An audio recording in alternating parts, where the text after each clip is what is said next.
Hello, folks. Come on in. We might have been scheduled for 9:55, but we're starting on the usual time, 9:05. We're still going. There's a Webtoon link that just popped up. That's more likely Eric's Webtoon. Yeah, that's the Eric's. If it happens at 9 o'clock, that's either Eric's Webtoon link or Daphne popping right in at the last minute. Shane is in the house also. He's back in the green room. Shane, give us a thumbs up. We're going to bring you in right after our introduction. Hey, everybody, come on in. The chat is open. And we are live. We are live. Still live. I feel like a NASA employee. Radio's ready. Radio is on. Check broadcasting. We should have an opening that's like that. Yeah. Peep. YouTube is on. Peep. Facebook is power. Active. Atomic something? I can't. I'm just too early.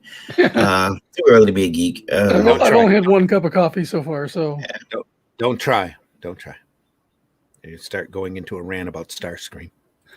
Oh yeah. He was Megatron's bitch, and we all know it. Yeah, I'm telling you, they were. Listen, I have told this before.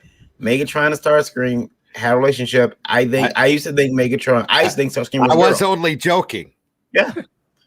Starscream was a girl. It was a female. Sorry, Randy. Starscream for Verity and I, it's like bringing up Diamond with you. You're going to get a soliloquy. Yeah. Okay. It's my fault. I realize that. Yes, thank you. Joe is in the house from a small desk, from the desk of a small press publisher, not from the small desk of a publisher. You said that last small press publisher. You said that last week. Did I? From a small desk? Yeah, from the small desk of a publisher. And I cracked up and I said, I'm not. And you asked me, what was I laughing at? And I said, nothing. You said small desk. That's hilarious. Hey, Joe. Everyone here's how much a small desk. Everyone's talking about it. No. We just came up with an idea for his sock puppet account. Yeah, small desk. Yep. Lisa Malone. It's in the house. Good morning, Lisa. From Maloney Management. Lisa Malone. Malone. It's Malone, not Maloney. Yeah. Malone. She awesome. she sent Shane. Am I right? I believe she sent. Yeah. So awesome. Yeah. Sweet. Should we send her a link as well, or what? Well, she already has a link. She sent it to Shane. If she wants to come in, Lisa's more than welcome to come in. Lisa, you are more than welcome to come in always. So happy to have you aboard. Is she a talent manager? Yeah. Joe says it was funny. Yeah. Sorry, Joe. It wasn't intentional. I'd rather miss up that name than to try to pronounce your studio name. So. Exigency. Exigency. Yes. Studios. Which is funny because I'm like, exigency just sounds like it's like when you hear it, it's like it means now. Damn it. He could have called it Now Damn It Comics. Post haste. That should have called me. That's all they called. Rename my company. Post Haste Comics. Post Haste Comics. Yeah. Get a little of the PHC. That's what it is. Yeah. Post Haste. Before we truly begin, we need to warn everybody that the views and opinions expressed in this program are not necessarily those of IndieVolt Media LLC and do not reflect the official policy or position of any guest or sponsors. Viewer discretion is advised. Say what? Especially mine. Especially yours. Ooh. Well, especially with the rant that you put up last night. So I'm a horrible person. Horrible person. Felt good to be that evil again. We're gonna start the opening, and then we will all introduce all of our guests. We have a full house this morning. It's going to be a lot of fun. So hang on, everybody. Here we go.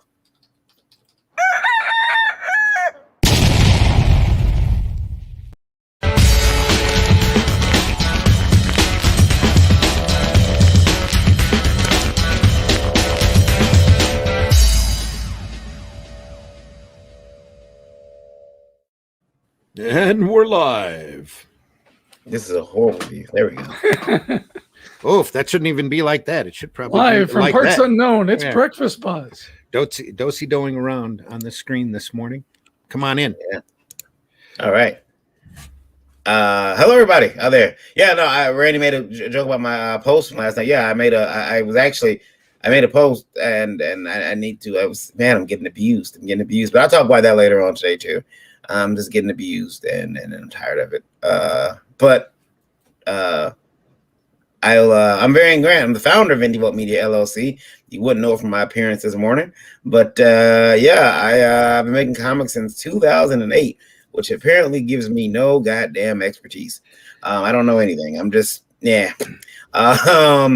and I'm also the owner and founder of Liberty Entertainment Distribution Group, which is a company dedicated to putting indie comics in retail shops. There she is. There's a logo with our mascot Belle. LEDG.us is where you want to go if you want to find indie comics, or you want to buy indie comics for your shop, or you want your indie comic in shops. LEDG.us is the store to go to, the site to go to. So Breakfast Buzz, I'm here. I'll be in and out, but I'm here. You'll be in and out of consciousness, you mean? Yeah. I get some. I'll get a couple. I got this Rockstar, but they changed the flavor of Rockstar recently, and it's not hitting like it used to. Yeah, it's not hitting. I'm about to put some vodka in it or something. It's not. Your tolerance level might be. It's 5 p.m. somewhere, well. Man. That's all I can say. Yeah, it's hitting different, man. Vodka o'clock. Yeah. Mm-hmm. Okay. All good. Hello, everybody. I'm Randy Zimmerman. I'm an alternative and independent comics producer, creator, publisher. I've been doing it for many decades. I've done everything in the direct market you could imagine, including a decade's worth of retailing and a decade's worth of convention coordinating, not even at the same time. And deeply happy to be a part of Indie Vault Radio. I'm also resurrecting Arrow Comics, the comic company that was around, has been around since '85, off and on, and we are now back on. And we're doing a full slate of books here coming up towards the end of 2021. We announced a few last Sunday, and we still have a couple more to go. So hope you stay tuned. That's Arrow Comics 4.0 over on Facebook and YouTube. So, as well as here on the Indie Vault. And also joining us today is Eric Hodson. How's it going? My name is Eric Hodson at Dreaded Dinosaur Man. At Dreaded Dinosaur on all the social medias, creator of Dreaded Dinosaur Man, which you can read on Webtoon and now on Tapas, launching this Friday on that comic reader app. And I'll be launching one episode a week on there. So it'll be an interesting experiment to see if the readership grows beyond what Webtoon has been able to give me. Is that TAPPIS? 1P. 1P. It's a tapas, like small plates. Like tapas. Yeah. TAPIS.com. AS. Cool. Tapas. Oh, AS. Tapas. Yes. Tapas. Okay. Tap that as. I'm sorry. I'm a newbie when it comes to digital comics. So. Excuse me, gentlemen. I'm okay with Eric plugging his stuff, but here's the situation. Tapas is not a sponsor of this channel, unlike Webtoon. So keep the minimum. I'm just kidding. I'm just kidding. I'm joking about that. But I'm joking about that. But remember, you don't use anything but Crayola crayons around here. Webtoon, we are available. Yeah, Webtoon, yeah. I'll let us. We'll talk about your Tapas experience. I want to show everybody how weird the show is, though. I got here this morning, and Eric and Randy were already here with guests. Yeah, that's how weird it is for me. Well, we're professionals. Yeah. And you always get up late on Thursday anyway. Clearly, I'm not. But go ahead.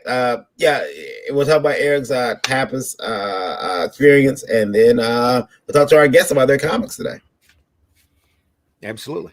Speaking of guests, Speaking of guests. Well, let's see. First into the ring was Scott at the Flock Comic. Scott, how you doing? Doing good, guys. How are you guys all doing today? Real good. Where are you from, Scott? That you said tonight? Cleveland, Ohio. Oh, it's not that late for you then. No. I woke up 45 minutes ago. Yeah. There we go. Like, I haven't been to sleep yet. It's still tonight. I'm still looking forward to it. There you are. Yeah. We also have Rival Turtle in the house. Rival Turtle. Here you come. There he is. How you doing, man? Hey everybody, how are you? I don't do comics. I do draw and do graphic design though. But I've known Randy for a while, so yeah, quite a while. Very good. You'll have to fight for a position of. I was told the other day that I'm the favorite son, so you have to fight for position of that turtle. I'll give it to you. Being Randy's caddy has been very. Hey, you look very the way the glare is on your glasses. You look like you're about to fly a plane somewhere. Yeah. I am. So you think you're Randy's caddy, huh, Varian? Yeah, that's pretty much what it is. I always know you were holding his balls. Yeah. I don't know. It looked like he made a statement. It's not an opinion. I'm Randy's caddy. If only I golfed. Yeah. No, I was called Randy's favorite son, which was nice because they meant Stephen Fetch It. That's what they meant. I'm like, oh, really? Like, wow. Okay, all right. Yeah. Randy said I should have told him something, but I didn't. No, I am here solely at your behalf. So I was like, wow. I'm told I know stuff since I've been around for like 35 years. Yes, sir, boss. And finally, the Beast King Shane is in the house. Shane. Hey, how's it going? How's it going? I see you got your Beast King stuff on. See, he comes prepared. He's got his gear on, his merch on. Man, that's impressive. Look at that. That's classy, nice. Not sassy. Yeah. And we're all the hat club today except Eric. Oh, well, that's a toupee. Eric. Oh, is it? Okay, that explains a lot. That's a toupee. Eric's wearing a wig. Right? And that's like I like how he's looking for a hat. Yeah. I would like to say that I like this show, by the way. I like what you guys are doing, spreading the word out there to let people know that the underground comics is important too, as well as mainstream. So, yeah. Well, we consider ourselves alternative or independent comics. Underground has a whole different connotation and usually involves a few X marks and X ratings. I don't know. It's with the Indie Volt Revolt. Is that a following? That would be like an alternative comic. It has a wide spectrum of different sequential art pieces in it. So yeah. Okay. I don't think there's only a couple of swear words in it. And as far as I know, only one ass. I mean, the word ass. Oh, I'm going to say, yeah, because I'm not in the book. Okay. Yeah, it would have been me this time because my story was. We're going to have a stretch goal where Varian actually puts a story in the book if we get enough backers. So. It's a stretch goal. It'll be a stretch goal. It'll be a stretch goal. Yeah, Randy talked me into it. He said, I put it as a stretch goal. Will you do it? And I said, sure. Yeah. So make it a big one. Listen, yeah. I had mathematicians in there trying to figure out how likely this is to happen. You know, I'm like, okay, listen, how likely is that I'm gonna have to draw something? Because I don't want to draw anything. But no, it's funny. You could do something about a caddy. Yeah, caddy. He's got a gnome character that likes to drink named Tipsy. Yeah. Randy will have to send you pictures. Tipsy the gnome. Yeah, this little gnome character named. He ran in Flint Comics for the longest, and only we didn't refer to his drinking habit there. Yeah, Randy told me Randy was making him a buffoon, and I did. I made him like just an idiot. It's a family-friendly paper, dude. Yeah.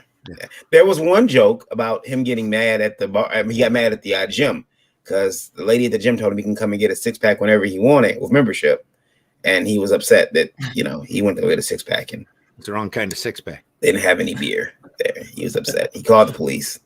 But yeah, that was a joke. And then the one joke that didn't fly was, again, he's a little gnome character. And Randy had said, he said, you can, it was Halloween. So I ran this skit where he would be, he'd go out for trick or treat for candy. and he didn't take off. He's a gnome. He doesn't take off his little hat. So he wanted to be a ghost. He put the sheet over himself. And my character's like, "Hey, has anybody seen Tips?" And he's like, "Oh, he went out." Like, he take his hat off, and then you see these people in the town chasing him, and he's like running, and they got pitchforks and torches. And I sent it to Randy, and he wrote it back. He says, "Varian, I can't run this. It's funny. I don't think that would be good." Yeah, it's funny, but I can't run it. And I was like, "Oh, okay." So I did something else that was like, I don't think as funny, but I only had like 3 days left at that point. Do you still have the strip? We'll put it in Revolt. Yeah, I was just thinking that. Yeah, a good 3 pages of Tipsy would be great. Yeah, I still have that strip. Yeah, I still have it. Yeah, they can't tell you yay or nay on that. Yeah. That's part of the reason why we have the Roku channel. They YouTube. I'm free from YouTube telling me you can't say that. I say what I want. Are you challenging me, Scott? Or are we drinking to the toast? Oh, Oh, naughty. I already beat you all to it. No. I just got my drink. You might here. want to check the bottom of your cup there, Dred. So I want to jump into the questions real quick. We have Just keep in mind, Scott is going to have to leave about 10:15. Okay, all right. I won't tell about. We definitely want to get to the Flock comic before right too long. I want to jump into the real quick into two of the questions we have. We only have two this morning from Indie Boat Radio, and they were left over from Tuesday's show. Okay, and this one here is from M. M wants to know. M says, "Hi guys, I have a question about my setup. My wife believes setting up several statues and posters of other artists around my work area is a waste of time and looks a bit childish. I've told her it's for my influence and inspiration. I know several other artists have this. How can I explain to her how important it is to have this around me?" Show her the paycheck. Eric, you want to take that? I mean, just be honest and tell your wife that you're a 40-year-old teenager. Yeah, believe it or not, those pops back there behind me, those are my wife's. And there's walls full of pops. Our bedroom is full of like yeah, it's ridiculous. Like I wake up and see these little cold dead eyes staring at me every morning. It's really freaky. Honestly, though, I don't think I could create in a sterile office. Yeah. Exactly. It would just drive me crazy. You have to have either your own work or others' inspiration around you. Yeah. Definitely. Yeah. I work in my basement, and I have a whole wall of just stuff back behind that the sheets camera up here. for a reason. Yeah, that too. That sheets up for a reason. But I have a whole pegboard here filled with all of my lanyards from conventions and other little memorabilia of stuff that I've collected over the years to remind me of specific things. And yeah, Randy has the keeps me thinking and creative. Of inspirational basement. Trust me. Yeah. Mm-hmm. You start hearing Spider-Man in the background once you get down the bottom of the stairs, and that's a real Spider-Man. That's a real spider. I Here's will spank the monkey back there, spanking his ass. I will say Randy's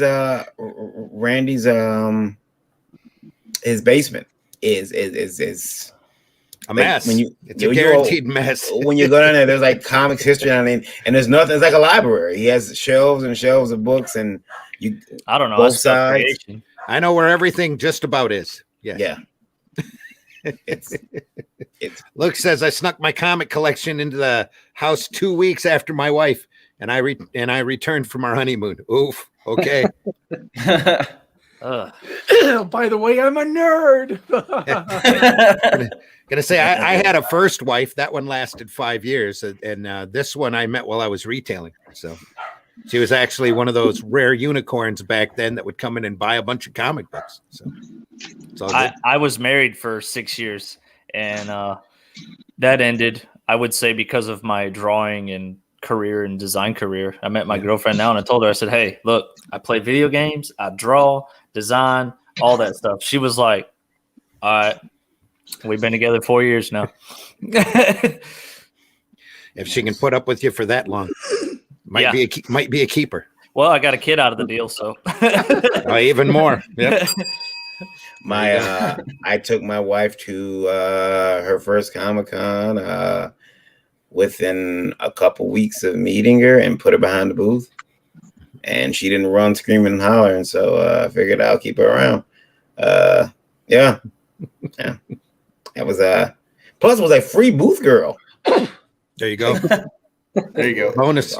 Yeah, bonus. Now she has her own show on her own comic. I don't appreciate it. She's there she is. There she is. She got her own show on her own comic. It's not fair. The wife accompanied me to one show early on out in New York and was bored out of her mind and said, that's okay. You go ahead and do those. And then once I started doing conventions, then she was right there, helping me out. And she loves sitting at the door, taking money. Yeah. I have to say that's one thing I miss about being local with you, Randy, is the ability to go to some of those comic book shows. Yeah. So look, before we get this one, I know Lisa said that Shane has to go very soon as well. So let's well, Shane, when do you have to leave? Probably around 9:30 at the latest. Where are you from? The what? Where are you from? I'm from Alvarado, Texas. So what time is it there now? 8:21. Okay, because it's 9:30 here now. So we were a little worried for you. I was like, time zone. I think you're late. Yeah, I keep forgetting about the time zones. Bro, you are screwed. Yeah. Guess what? You're late. Well, our next question is very quick. It's and this one is from Sean. Sean wants to know. He says, I really am starting to dislike indie comics. A lot of you guys are buying covers from acclaimed artists, and the insides look horrible. This is a trait that Marvel used to do in the 90s. I'm starting to see it in indie comics. I don't like it or what it means for the future of indie comics. Please stop it. Variant. Isn't Acclaim out of business? No, Acclaim, are they? Are they still running? They may be running. I'm not sure. I'm a different name. What do you guys think about Valiant for a short minute, didn't they? Activision owns Acclaim now. Oh, okay. There we What do you guys think about that? However, I do like the transparency, though. You do need the best of both audiences to help build.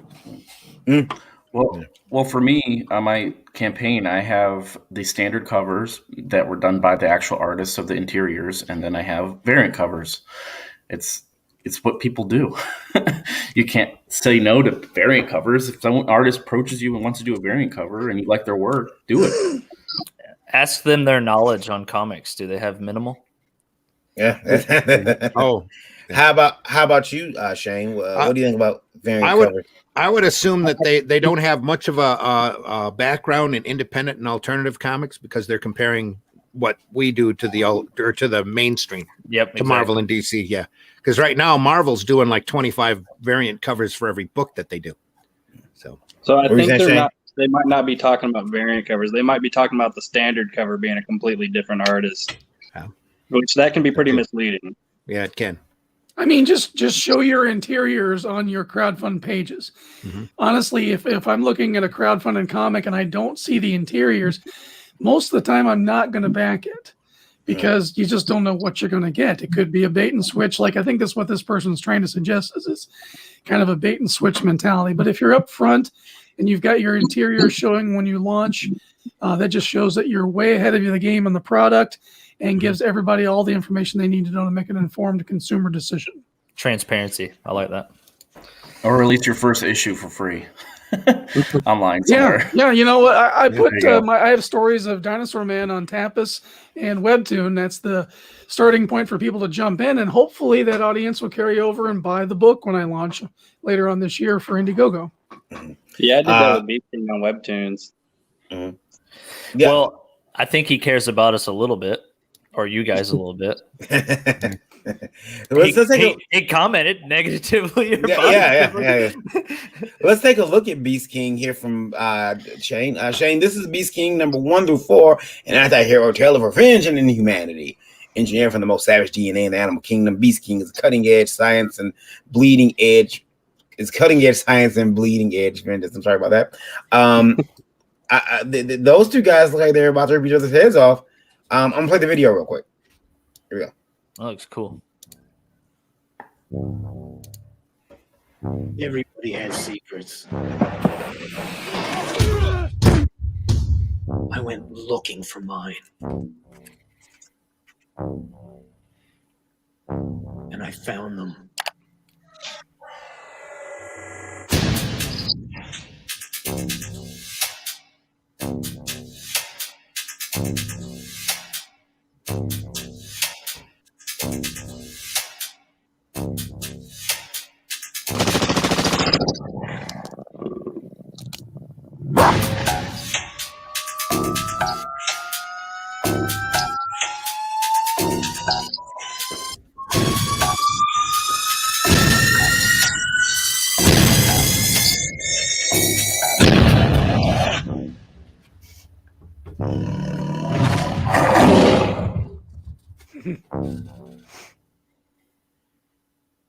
It's very cinematic, sir. Very cinematic. Now, Great logo too. That's Yeah. really well done. Yes. now you are at $768 today. You need 1,500. That's your goal. 28 backers, 20 days to go. So you're still in good shape. I predict you'll make this very soon. But tell us a bit about the story that's not that we don't get from the trailer. So Beast King is a story about a guy who he was born with his DNA genetically modified, and he had animal DNA combined with it. And so, it gave him special abilities like turning into that Beast character in the video. Mhm. But his parents were murdered because of it, because they were the scientists that basically pulled that off, and they wouldn't share the research. And so basically the whole story is about him trying to get revenge for his parents' murder once he finally gets older and he feels like he's strong enough to pull it off. That creature is horrifying, sir. I don't like werewolves, but this is up there with it. If I was standing at the end of my bed while I was asleep, Would you much rather look at the pops than that? probably. Yeah, I'd look at that. Yeah, I'll look at the house rather than that. For a black man, Varian's very vanilla. Oh yeah, I don't listen, but much like black people, I don't play when it comes to like otherworldly stuff. Like, what is that? Like, listen, black people do something that I don't think any other race does. A black person will stop when we hear a sound we don't like. We will stop and wait for another sound that we recognize. So it's like this. Okay, that was a car. That's how we act. We will not move. We will stop because we need clever. What the hell did I do? Was that the predator outside? So on a scale from 1 to 10, how bitch made would you say you are? Oh man, completely. When it comes to creatures, I am I'm not playing with creatures. No. I'm not gonna die though, because I'm not gonna go investigate. The fear of the unknown. The fear of the unknown. Yeah, like there's something outside. Okay, well, you go find out what it is. I'll be right here. That's how that works. And for our radio audience, we're looking at a whole series of page sequentials on this campaign. Beast King. Yep. He's got a lot of awards. He's got a lot of different tiers up here. Let me go through the tiers. So you got a $5 PDF digital copy of number 4. But if a person wants to catch up on the series, there's a digital bundle to catch up on the series. $15 get you a digital copy of number 1 to number 4. And let me see here. The physical books. There's a $30 package that will get you the physical books, number 1 to number 4, and all unlocked stretch goals. That's pretty cool for $30. Yeah, and on top of that, they're all 32 pages. Oh wow, you're getting a hell of a deal. Dang. That's a great deal. Sweet. Yeah. Coming out in June 2021. So, again, right around the corner, not very long, not a long time to have to wait. I see you got a Stan Yak cover. And who's the artist on the interior? Is that? The interior artist is Travis Martinez. Okay. He also, he's the one that created Crosser's Gate. All right. All unlocked stretch goals. And you get a t-shirt. I love t-shirts. T-shirts, you get a physical, $35 T-shirt here. You get the T-shirt, the physical book number 4, and all unlocked stretch goals. And of course, I'm pretty sure that if you keep going through the you'll find one that is specifically tailored to you.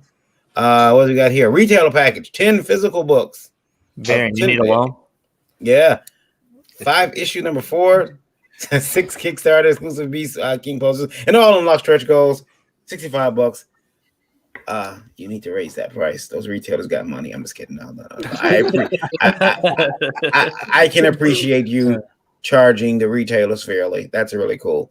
Yeah, that's a really great perk too. That's something I'm considering. I definitely want a retailer perk when I launch. So I'm glad to see other people doing it. Yeah. I'm also trying to get retailers to start looking at these campaigns, because a lot of them, they don't like backing books on Kickstarters. Yeah, they're very anti-Kickstarter. Because they want, or even Indiegogo, they just want the book right when they buy it, like they do if they get it from distribution. So you have to really convince them. Yeah. You have a retailer collection package here, so that's 10 book ones, 10 book ones and number 4s. That's 40 books, 6 Kickstarter exclusive Beast King posters, and 5 issue number 4 variants, $140.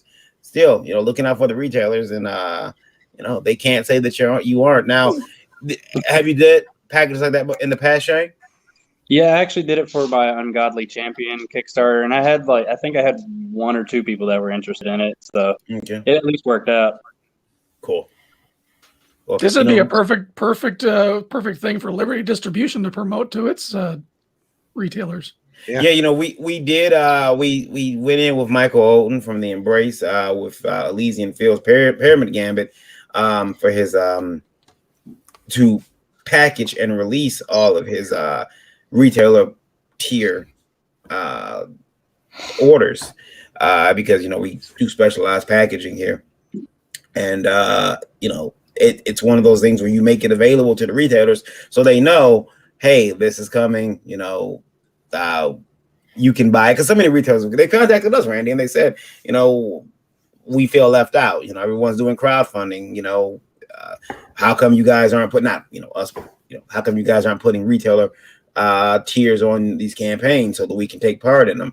And the people are doing it now. When these guys do it, make sure that you back it, because if they'll tell their friends, and their friends will start doing it, and those other campaigns will begin to do it and offer those retailer tiers. But until you do that, but if you let people do it and you don't back it, unfortunately, they're not going to.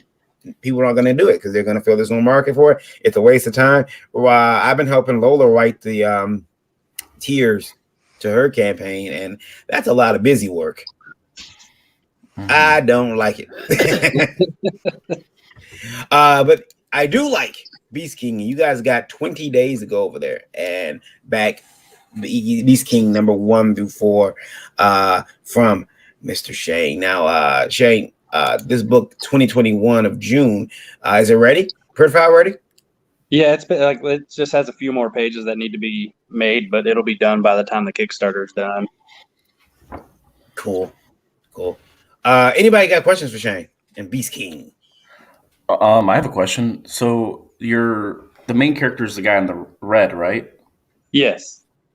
Do you have like a little bit of like Attack on Titan influence there? Because he looks similar to some of those Titans in that show. Is that like a little bit of influence? I didn't actually notice that until like after we created him. That he looks similar to Aaron, the main character. I got that right away. But I don't think that was intentional. But I kind of was going for like a more of like a Hulk like thing, because he's like human and transforms into like this beast. Lisa says, "Show the bust." Show the bust. There's a bust. Yeah, I have a limited reward for a Beast King bust, and it's actually a pretty affordable price too. There's like if you scroll down to the bottom, there's actually like an image of it. Okay, let me scroll down. Standards and Practices is calling. I think I'm illiterate to that. What's a bust? It's a statue. Yeah, basically a statue of like a shoulders and head kind of thing. Oh, okay. Did I pass it? Yeah, a statue bust. Yeah. That makes sense. I must have passed it. Hold on. Add-ons. There it is. Crimson yes. Gate Comics. Oh, there you are. No, that can't be in my. That can't be in my. Put that at the end of your bed. That's pretty Yeah, gnarly. There Awesome. you go. Yeah, when there's the picture of him above the throne, when the creature's above the throne, what it reminded me of was that quick. It's just very, this passing by very quickly. That monster in Insidious, with Patrick Wilson, where it steps from behind him, and I threw my popcorn everywhere. There is a demon in this theater. I'm out. Yeah, no, that's remember. It's a very scary creature, and I think a bust of these characters are probably. I couldn't have them in my house. Give me Batman, give me Superman. Those characters I can take. Wolverine, but this guy here doesn't look friendly. I know he's a hero, but look how he's looking. Look, imagine him looking down at you in the middle of the night. And his eyes follow you wherever you go. Looks like he just wants to lick your toes. Yeah, he's not a very friendly character either.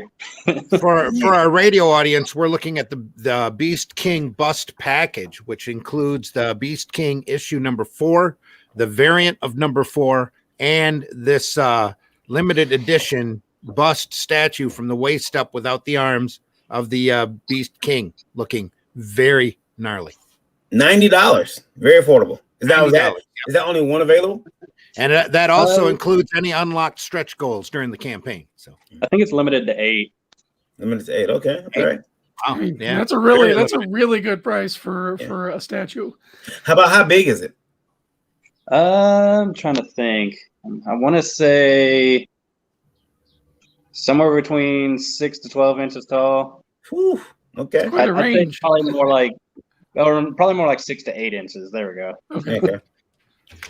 Either way, that's a hell of a price. Yeah. yeah. I have a friend that makes them for me. All right. I take it they're all hand painted and Yeah. hand cast. Yeah, looks really good. That's a great paint job on that. Yeah, it is. Yeah, that's incredible. That looks really Yeah, it good. definitely looks cooler in person too. Yeah. Yeah, So, yeah. Varian will never know what it looks like in person. No. Only in his nightmares. Yeah. There's, and I'm even working on an Indie Vote studio, and at some point, I want to have all these comic book things, indie comic book things in the studio. Beast King will not be among those things. The comics will. It's not that statue. That statue will not be there. Anyone caught bringing it into the studio will be removed with the statue. Post No life-size cardboard cutouts. The fashion in which the removal will be described when you come in the studio with it. Yeah. Get out! Out! But it looks really cool. And the reason I'm afraid of it is because it actually does look really cool and very lifelike. Original art by the illustrators. Another package. It's got a lot. He's got a $175 Beast King associate producer, which is cool because I've learned through making films now for Indie Vote TV that associate producer and executive producer are actually code for give us your money and be quiet. Stand over there, don't say anything. We got this. But in this case, you get a ton of stuff. Look at that. Yeah. And on top of that, you get actually because that's limited to I think 5 people, and there's going to be like a dedicated page for like the people that back that reward option where they get drawn in an image with the main character. Cool. Everything here is completely affordable. Now, Shane, I should ask before someone emails me and ask rather than you can email these people. They tell where they can be found at. Would say someone said, "Hey, I really want that executive producer stretch package, but I want that bust as well. Are you willing to work a deal out with them?" Maybe as long as my friend was okay with making more than that many, because it takes a while to make them. Okay, all right. Well, contact Shane. Don't contact me and IndieVolt. And then your IndieVolt said that you would do it. No. I had that happen. Someone reached out and to us, asked me a question. I said, I don't think he'd have a problem with that. And then the artist said, "Hey, WTF, man? What the hell?" Actually, I did have this reward with the bust, but it's limited to one. But this Okay. one, I already got it on day one yesterday. Okay, all right. Well, good. So you see, there was a market for it. So there it is from Crimson Gate Comics. Now, Shane, I know you got to get out of here. Where can they find you at? You can find me on Facebook, just searching up Shane Morrison, or you can search up Crimson Gate Comics to find my Facebook page. I'm also on Instagram, also as Crimson Gate Comics. And your link to this was pretty unique too, I believe, wasn't it? Crimson Kickstarter.com. Yeah, I had basically bought like a custom URL that I could use for my Kickstarters whenever I do a new one, and then I just changed the link that it directs it to whenever a new Kickstarter comes around. So fancy. Yeah. And so that you guys can find. Are you taking notes, Varian? I am. I'm writing all this down. I'm gonna claim it as my own for very soon. It's gonna be like my idea. Genius. Shane Morris can be found online. Shane, I believe we are Facebook friends. I'm pretty sure we are. Yeah, we are. I just don't troll you enough. I will start that. I will remedy that very quickly. I think one of the last conversations we had, we were talking about that one crazy dude who tries to say he was from like Yale or whatever. Oh yeah, yes. Snorton Norton. Yeah, you know, I went to his page to see what he was up to, and he's like, "Yeah, man, I was flying today for made $100 for flying," and I'm like, "What the hell is flying?" And again, like I'm vanilla, so I'm like, I don't know the slang. So I'm online trying to find out what flying is. Apparently, flying is what homeless people do when they have their sign. They call it flying their sign. Oh my God. And he said, "Yeah, I can make a guy stop, gave me a sandwich today." And I'm like, this guy says he's from Yale. Like the only Yale he does when he raises his voice. Like, screw this guy. I'm from Yale. I don't make fun of the homeless, but I've never wanted someone's cardboard box to blow away so badly. Like, I'm tired of this guy. All he does is insult me, and it's part of the reason why I'm so bitter. But yeah, you're right. That's what we did talk about that guy, and I know he had trolled you as well, wasn't it? Yeah, he did it to multiple people. Yeah. I'm 5. I don't know, unsolicited, by the way. You don't say, you just post something saying "Merry Christmas, everybody," and he's like, "You screw you and your Christmas." Say, whoa. I'll have you know, I'm leading Black Lives Matter, and yeah. He told me he was Black Lives Matter. I'm like, I'm black, I remember I told the cops that Black Lives Matter, especially mine. And no more so than mine. And but yeah, this guy's Chris is insane. He's like, anytime you post anything, he's on your page. So I mean, he unfriended me because I'm not the one. And yeah, not the one. He don't want it. He don't want it. No, yeah. He's currently in the market for a nice double wide bridge to sleep under. Apparently, I shouldn't be mean to that. Look, he's. You should mail him a blueprint of like how to put 2 cardboard boxes together, a condo. He's like making like talking about sandwiches online and like taking pictures of hotel rooms and like, yeah, this place does a nice inn, and it's like there is a roach on the wall there, sir. You sure you want to stay there? And he's like, yeah, and then he's trying to find a relationship. He's like, I need a girlfriend. I need to find a girlfriend. I'm like, you want to bring someone into this lifestyle with you? He needs an interior designer for his cardboard box. Yeah, like I don't ever want to have a daughter. I'm terrified. Imagine, I can't imagine what Randy and Eric go through when some boy knock on the door and say, "Hi, I'm here to take your daughter out on the date." The feeling you must feel in your stomach. You're terrified for many years. Yes, Chris would know all about that. Yeah. Yeah, my brother is not a very, very, very genuine person. Let's put it that way. All right, Shane, I know you got to get out of here, sir. You have a great day. Thanks for showing us Beast King. You guys check out Beast King over on Kickstarter. You got 20 days left.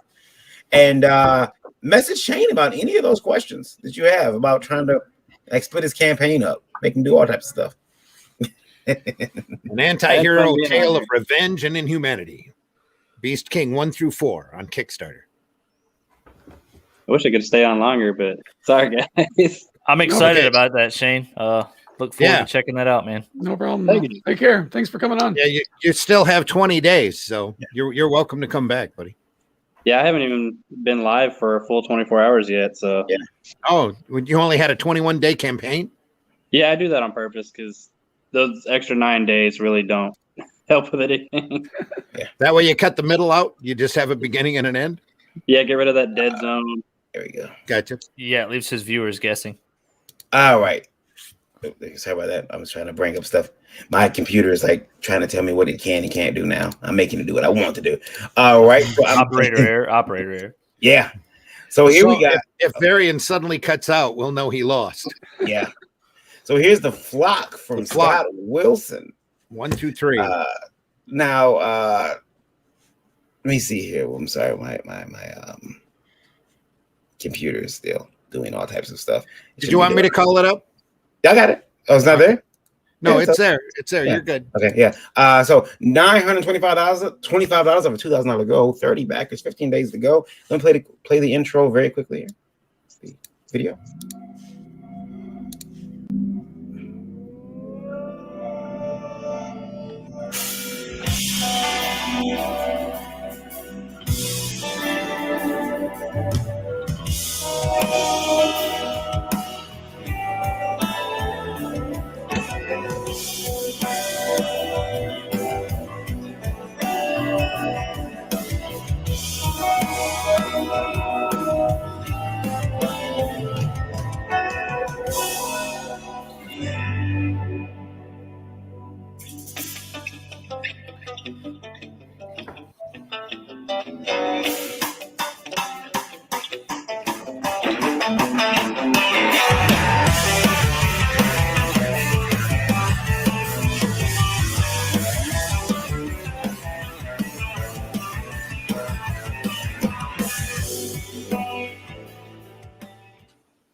First, all that detail is incredible. Mm-hmm. I like the coloring in there. Yeah, well, the coloring isn't complete just yet, but those were some of the pages that were just like getting like roughed out. Like a lot of these colors are not final just yet. There's still a lot of bit to do on them, but I just wanted to showcase some of the work as it was getting colored because issue 1, black and white version is available on globalcomics.com. So I just wanted to like highlight some of the pages that people are seeing, but this is what that's going to be in color. So. Yeah, that's incredible. I like it. Yeah, this looks really good. Again, I like the colors as they are. Now, I will say the first cover at the top, that one was not done by the interiors artist. It was done by my colorist friend. They both went to Edinburgh college together, and he was able to work with him and trying to like get his vision. I kind of played with it to feel like a golden age style. And that's what I'm trying to go for with the book in general. And that's why I kind of put a word boon, like we got them surrounded, but they're surrounding them. So it's like kind of like a fun gag to put through. And then going forward, issues 2 and 3 are done by the actual interior artist, Gino. So, and yeah, a lot of my inspirations for the book is, of course, Rocketeer and Spirit. Spirit's a big one. Will Eisner, I love all his work. And then any story that's around Golden Age, you know, the classics, like when you can make a story without anyone telling you how to make the story. You just do whatever you want, make whatever you want type of deal. And I got several different perks. I got a lot of variant covers. I got 5 variant covers. I went in thinking I'd do 3, but then I've got 5. But yeah, it's 3 books, and I think I have it at $25 plus shipping for 3 books is like the main package. So, but yeah, I'd do a special edition with the other 2 variants. I like the Rocket Pack. I love that one. Oh, that's cool. Yeah, Oh, that's a nice shot Joel there. Souza, yeah. Them zooming up. Yeah. Yeah. Joel's a really great artist. He feels to me his art is like Bruce Timm and Darwin Cook, kind of like combined a little bit. Yeah. I can like see it a that. lot. Yeah, that's really cool. As I don't know if you guys can see it. I have a Rocketeer figure on my. I saw it earlier. It's funny. Yeah. Like I saw it earlier. There's Rocketeer. Yeah. I love the Rocketeers. It's one of those movies that even the movie I have on Blu-ray just because the minute they made it available on Blu-ray, I went and bought it, and I think my wife understood like, why are we rushing out to Best Buy this early for what? No one else is here for this movie. Why are we in the parking lot a whole hour beforehand? Rocketeer, you don't understand. Disney let it out the vault. I have to have it. Well, when I first got Disney Plus, I wanted to watch it on Disney Plus, but it was during that time when it was like everything was buffering, like it was having issues. Yeah. And every time I'd want to watch Rocketeer, it would skip the first 30 minutes and then it'll go another 30 minutes. It'll go right to the end. I'm like, I want to watch this movie. Yeah. It was rough in the beginning. I remember it would crash constantly, and it's much better now. Liking this art. So, look at there. We have I know these characters. So there we've got you with Niobe, with Larry Higgins' character Niobe, and I forget this one. The one with the cat. It's Violet. It's Violet by Demon Hunter Raven by Nicholas Mueller. Yeah, that's something that I think is we talk about it like as if we don't like, oh, you gotta be careful. We've warned, you said, everyone putting their characters together, it's a problem at some point. But when you got a lot of like-minded individuals who just want to, promote their characters, right? Mm-hmm. Yeah, especially if it crossed that character over to a different people who may not have seen that character otherwise. Yeah. So, like for instance, this cover, it's on my campaign, it's on Demon Hunter's campaign, Nicholas' campaign, and it's gonna be on Larry's campaign for his next launch Kickstarter. Mm-hmm. So it's like very cross merchandising, marketing, everything. And the thing is, we're all charging different prices because we all have different size books. This will be for a 24-page book. It's not going to be the same price as Nicholas, who has a 70+ page book. Mm-hmm. So it's going to be very unique if you get all three, because it's each of them will have different logos on it. So it'll just be pretty cool. Yeah.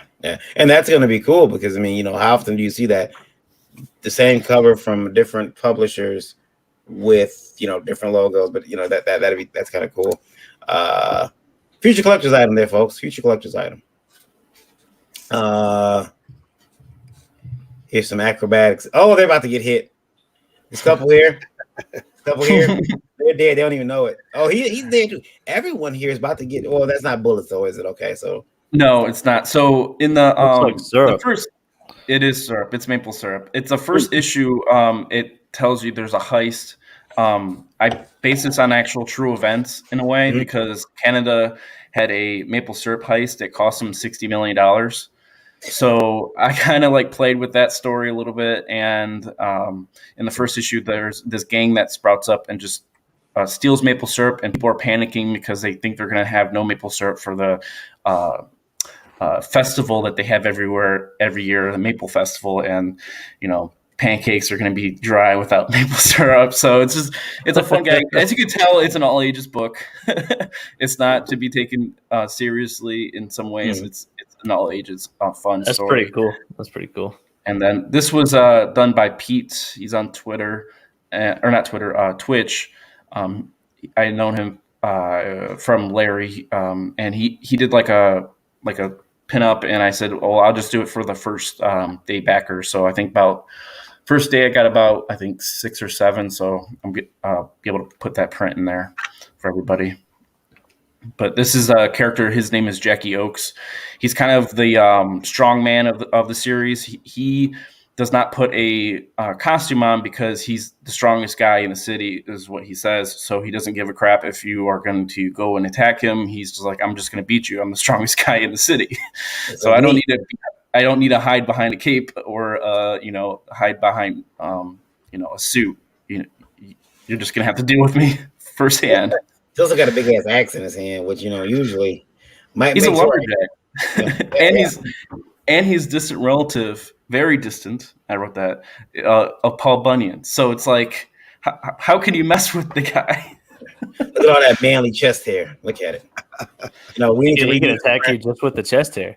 Yeah, we need to do a reprint of this and just have put actually real feel hair on the show. We can get that happen. We can do that. Special fuzzy edition.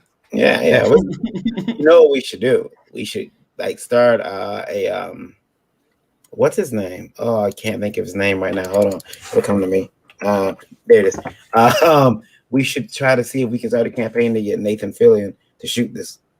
That's who he reminds me of. We'll get Nathan Fillion to stand in the woods with an axe, and we got to put a lot of chair. I've never seen Nathan Fillion without a shirt on, so that's too expensive. Just do a deep fake. I'm sure. Yeah. Let's do a deep fake. We'll do a deep fake of it, and we'll get Nathan Fillion to come in and do a print of this. We'll make it happen. Don't worry. It won't be Nathan Fillion. It'll be his head. Deep fake for chest hair. That's gonna be funny. Yeah. So you guys got an opportunity to go over there and back this campaign. 15 days left to go. He's almost just under 1,000. Well, I will say though, I do on the campaign itself.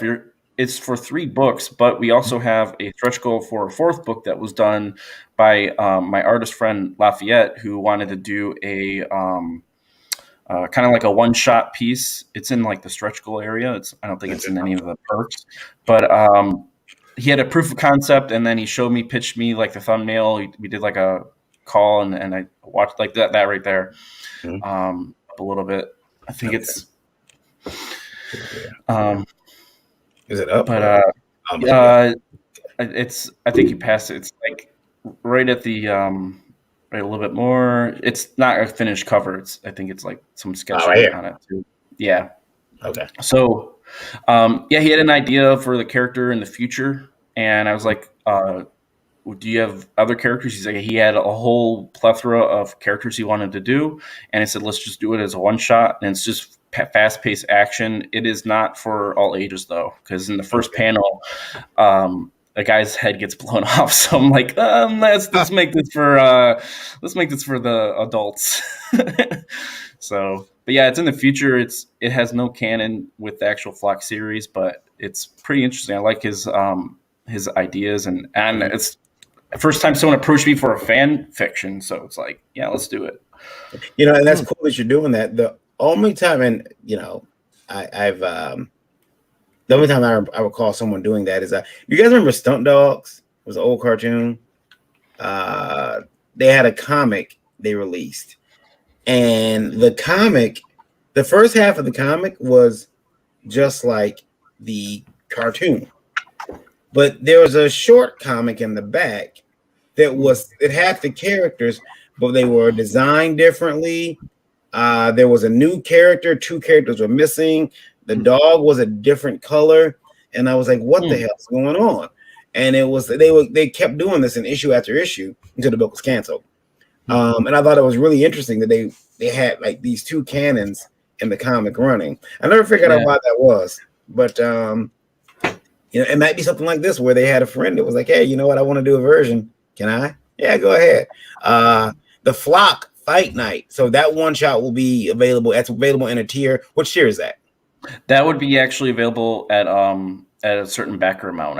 I believe it's at either 75 or 100 backers. Okay. So I just have that in there. And if it doesn't, if we don't reach that goal, I'm still going to work with the artist and getting it somehow out there, or maybe for next campaign or something like that. Just because he's just phenomenal. He's already got 15 pages done, and they look incredible.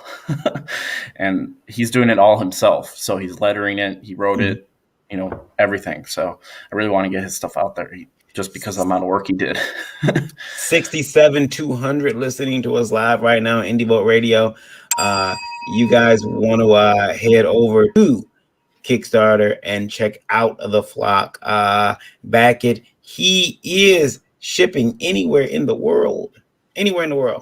So, you guys take advantage of that while he's foolish enough to try it. Well, I am a little foolish because I'm not charging that much for Canadian because the actual series takes place in Canada. So I'm not charging outrageous prices to ship to Canada. I'm gonna take a little cut there, but it's what I got to do to get it out into Canada. I was gonna ask if you were Canadian because you had, mentioned Larry and then the Canadian maple ice, maple syrup ice. I'm not Canadian, but I have worked with several people that are, and this is actually was a prequel series of another series that is called Canada Bear, and so I kind of like played with the same universe and went forward and jumped back into the 50s while Canada Bear is in the 90s. So I kind of did like my own little story there. But yeah, I try to work into that universe because I was working with this the same team that one person from the team was Canadian. So I just went with it. It's different. It's not US. And, it's interesting perspective because you have to do a lot of research because it's something outside your comfort zone. And I like it. It helps me a lot to get focused. I used to go to Windsor quite a bit and frolic with the Canadian girls over there. I felt that at some point I felt that I was an honorary Canadian. It took a nice I was called a crossing guard. Wow. It took one of the officials there to tell me, he says, Mr. Grant, you're spending more time in Canada than your own country. You need to. I'm like, but the girls. He's like, yes. I know. Please leave, eh?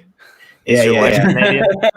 No, my wife has some. She has her mother is. My wife's mother is French Canadian and German, but her dad's 100% Italian, and that's like what she speaks and what she relates with. Her family's name is Purgatory. So that's what I'm trapped in, and she cussed you out in Italian. Oh yeah. She'll get mad. Sometimes she'll go off and she'll be waving those little funny fingers. I'm not sure if she's spurging out or just Italian.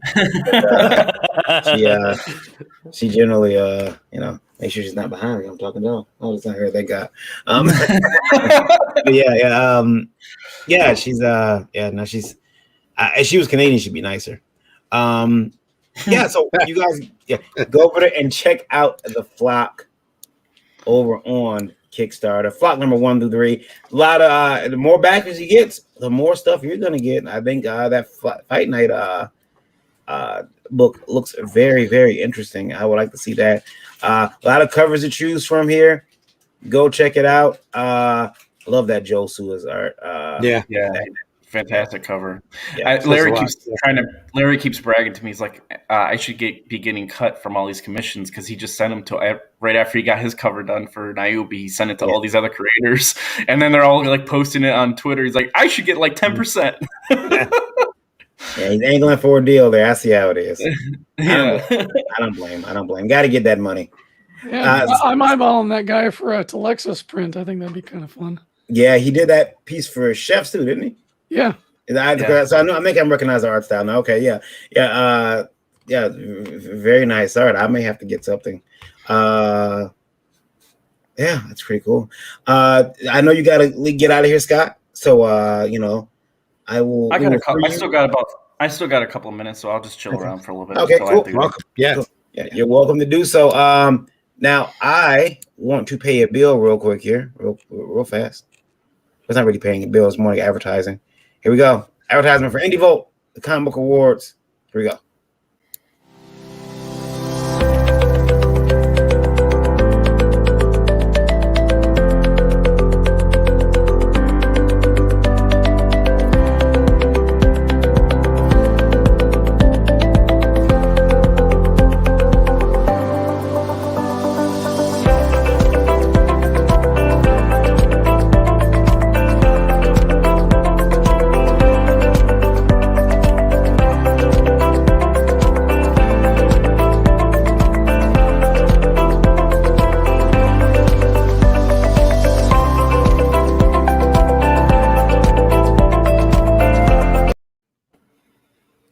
There we go. That's the Indie Vote Comic Book Awards. Show that just keeps getting bigger every week. It's so tiring to put together, but very rewarding. And people are submitting. I keep reminding people they've got just a small amount of time to get in there and back, or not back, but submit their work because the deadline for that particular the deadline is, oh gosh, I know I wrote it down here. One second, give me a minute. The deadline to save some money is fastly approaching, right? Yeah, April 30th. April 30th is the deadline to get that done. You guys let's be honest here. All of the submission fees go to Autism Speaks. Mm-hmm. So you should wait till the last minute and pay a lot more money to help those kids out. Yeah. Go ahead and wait. It's cool. But we got some fantastic comics already submitted. Only Death Can Save Us. Monster MD has been submitted. There's a lot of cool books in there. So competition is stiff, but you can do it. I believe in you. And then everyone gets those cool submission laurels. I don't know if you go over to Russ Leach's page, he's actually put up a picture of all the laurels that came with his. Because when you submit, you get these laurels, which it's pretty cool. Also, I promised. I teased yesterday that we had a little light flicker at the Indie Vault headquarters, and it must have been a power surge. I said, well, I said I would talk about what that surge was, and the surge is officially announcing here right now our new magazine, our printed magazine. The Indie Vault Surge is our printed magazine. There is a preview of the cover. It is not finished, obviously, but there it is. There is the cover character. The cover is Dinosaur Man, and he's holding Vicky, our mascot, Vicky Vault. He is we got a story with Eric in there. It's not maybe we'll steal some art from something, but we're gonna cover some Dinosaur Man in there. We got some other stuff. I'll be announcing something else Sunday that's going to be in the book, the magazine. It is magazine size. Think Wizard magazine. It's going to have a spine and all that good stuff. And it is going to be a magazine strictly for indie comics, and we won't be tying in any. Anytime you see Marvel and DC in that book, it's because they're taking a dig at them. So very excited to bring that.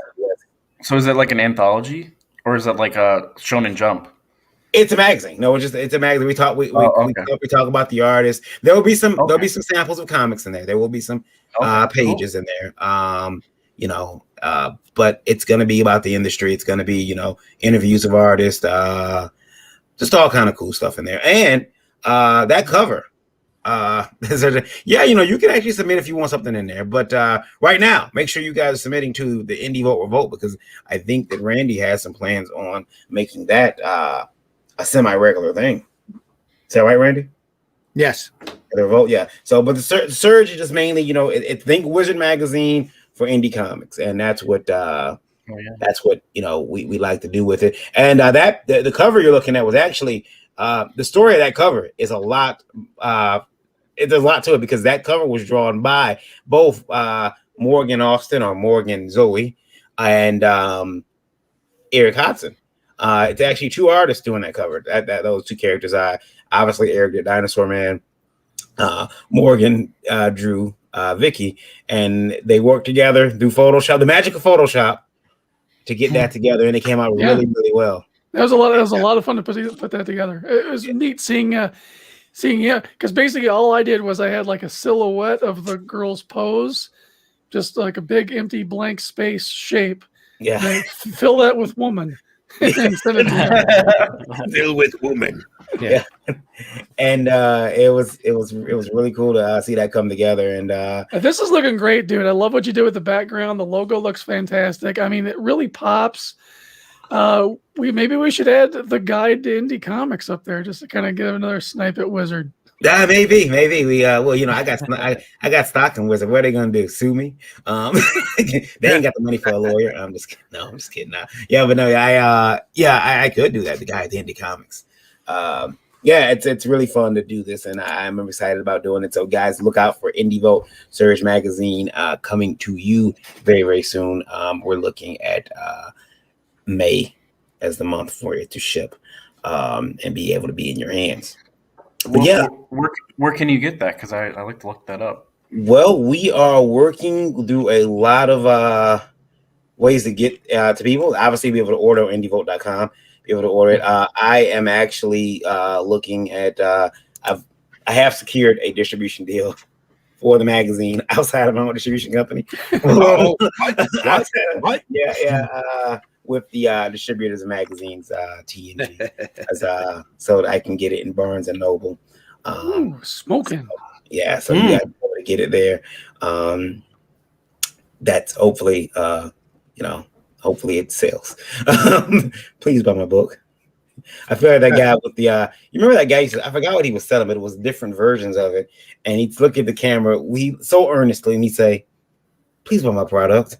And that's how I feel. Like, please. Well, it's very bold to do a magazine nowadays. It's very bold. Yeah, it is. It is. And that picture, by the way, is going to also be available.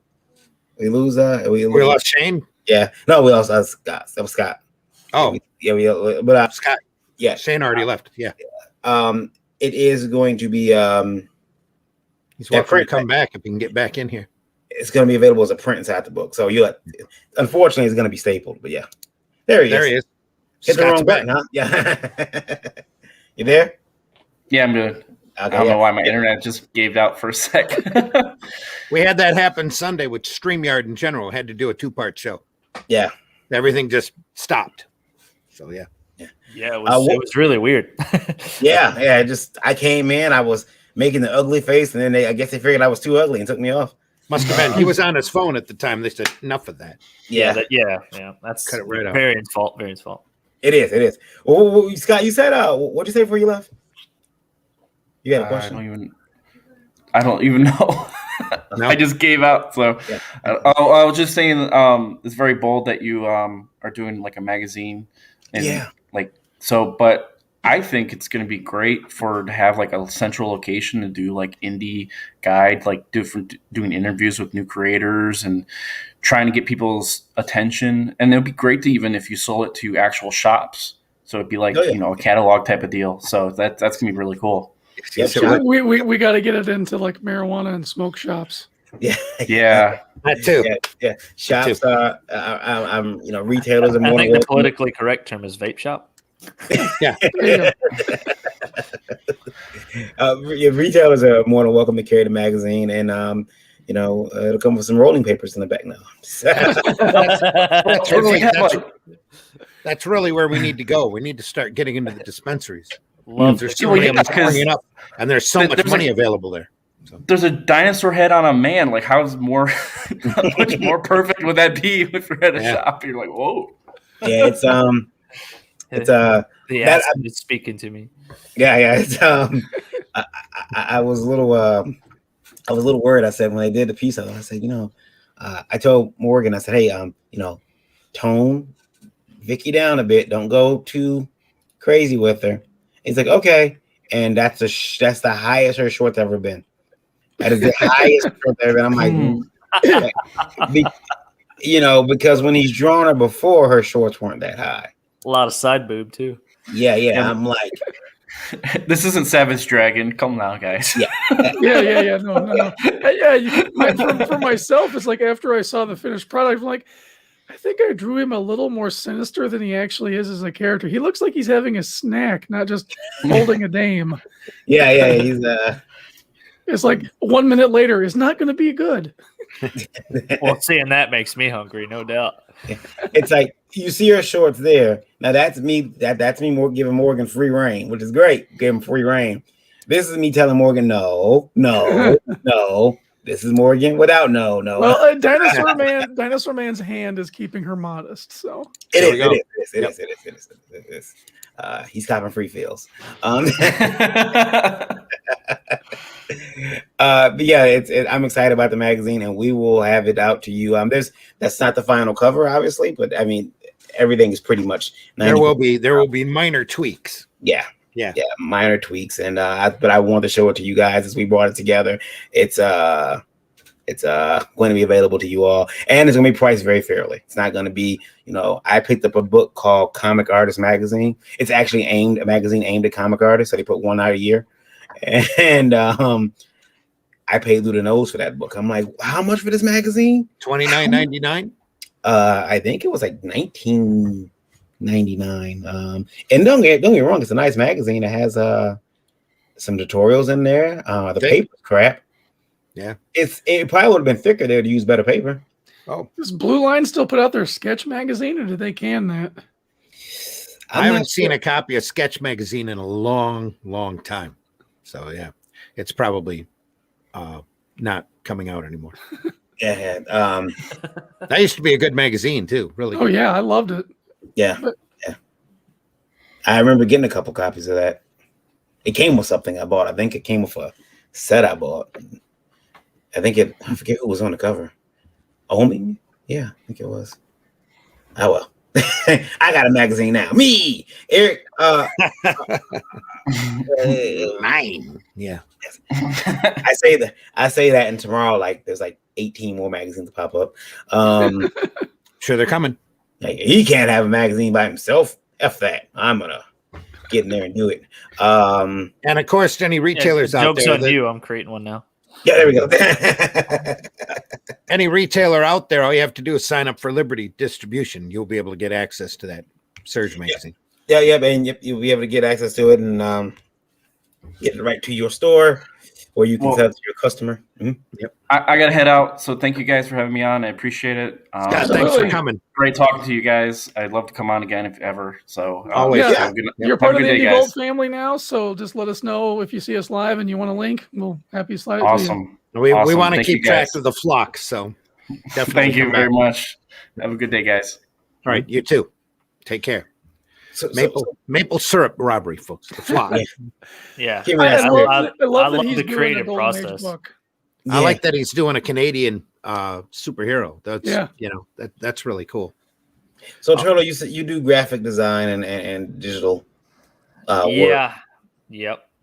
I have the hardware, the Wacom's, and the Photoshops and Illustrators and things like that I draw on and stuff. So like, have you pushed yourself into, like, I know that I think you sent Randy some logos the other day, which are cool.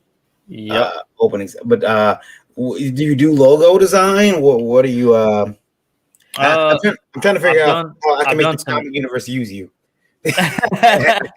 I've done some T-shirt designs. I've done some vinyl for like cars and stuff. So I do I was talking to Randy the other day on my podcast about the weeding, and I do logo design, a little bit of brochure, business cards and things like that. So yeah, who's been your biggest client so far? No one big, just local. I rebranded a YouTuber's logo. He's a Christian guy. Rebranded his logo for him, and I did a T-shirt design for a reunion. What is a high school reunion? I did that for. That was pretty fun. And then let's see. That's it. Kind of just done my own stuff. I do my own YouTube videos. I do my own graphics and things like that. Did a magazine, a virtual magazine where you click and post links and stuff and do things like that. So do a little bit of page layout and things like that, but nothing real crazy yet. I'm only about a year or so in, maybe 2. So, but I have been drawing for years. So this is the first time I've really kind of used it professionally, though. So nice. You mentioned the virtual magazine. That was one of the things that when I was putting this magazine together, one of the folks helping me said, the problem is that the website, you can put your links in, and what are you going to do about links, in the physical realm? And I said, well, what I intend to do is put like QR codes, they can just scan it and it'll take them to whatever they want to go to right there in the book, because again, you do miss that they can't just click on the page there and go to the site, but QR code, they scan it with their phone. It's really easy. Most QR readers look right into your camera now. I've been shocked about how easy it's been when I do go out to places that allow us to eat indoors, and they're like, let's take your camera, point it to the table, and we'll bring the one One restaurant went a little above and beyond though. Like they're being cute. You bring up you scan the table, and then the menu pops up. It spins in and opens on your phone, and you can actually go through it like that. All that, Oh, wow. all that swipe. It doesn't necessarily. First of all, how much money do you have to get that done? And Right. I'm still zooming in. Like I'll have the portobello mushroom, please. No, I don't need that. I need that. Just put the quick and dirty. I was gonna read what you got. All that cuteness needs to go. Bring me a menu. Bring me a physical one. I want to take my chance. I'll look at the menu. But I do think digital still. I mean, I'm not gonna put the surge out digitally. I want to see if it sells physically, and then maybe we'll consider a digital version of it. But really, I want people to get that book and that magazine in their hands, and try to relive that period of Wizard when I was a kid. Plus, you do have a distribution company after all. Yeah, right. I can't distribute digital goods without NFT.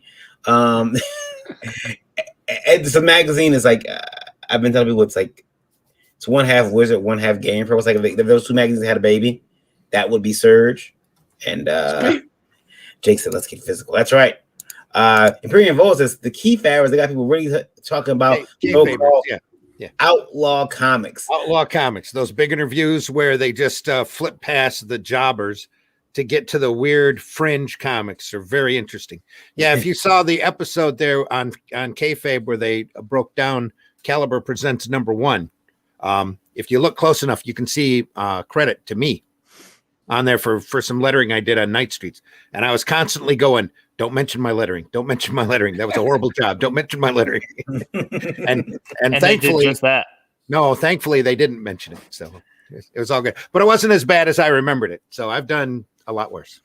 I thought was really cool, Randy. They would have said you could have reached out like, hey guys, I'm not hurt. I was looking, somebody posted they asked about there's a lady sitting at the desk, an alien sitting at the desk, Next Generation.